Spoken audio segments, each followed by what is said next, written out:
గాజుల Ramaram division పరిధిలోని PMR banquet హాల్లో నిర్వహించిన మహాదేవ్ క్రికెట్ టోర్నమెంట్ విజయోత్సవ వేడుకలకు BRS LP whip MLA KP Vivekanand, Malkajgiri MLA Marri Rajasekhara Reddy, Yellareddy మాజీ MLA Jajula Surender, Boinapally market committee మాజీ చైర్మన్ టిఎన్ శ్రీనివాస్ ముఖ్య అతిథిగా హాజరయ్యారు. ఈ సందర్భంగా టోర్నమెంట్లో ఉత్తమ ప్రతిభ కనబరిచిన క్రీడాకారులకు అతిథులు బహుమతులను ప్రదానం చేసి అభినందనలు తెలిపారు.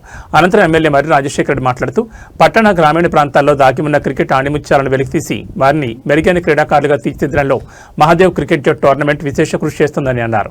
హెచ్సిఏ బి లీగ్ పోటీలో పాల్గొని విజేతలుగా నిలిచిన మహాదేవ్ క్రికెట్ జట్టుకు ప్రత్యేక అభినందనలు తెలియజేశారు. విజేతలుగా నిలిచిన క్రీడాకారులకు శుభాకాంక్షలు తెలుపుతూ యువత క్రీడలను ప్రోత్సహిస్తూ రాష్ట్ర స్థాయిలో రాణించాలని ఆకాంక్షించారు. ఈ కార్యక్రమంలో కుత్బుల్లాపూర్ డివిజన్ చెందిన బీఆర్ఎస్ నాయకులు, కార్యకర్తలు, క్రీడాకారులు మరియు అభిమానులు పాల్గొన్నారు.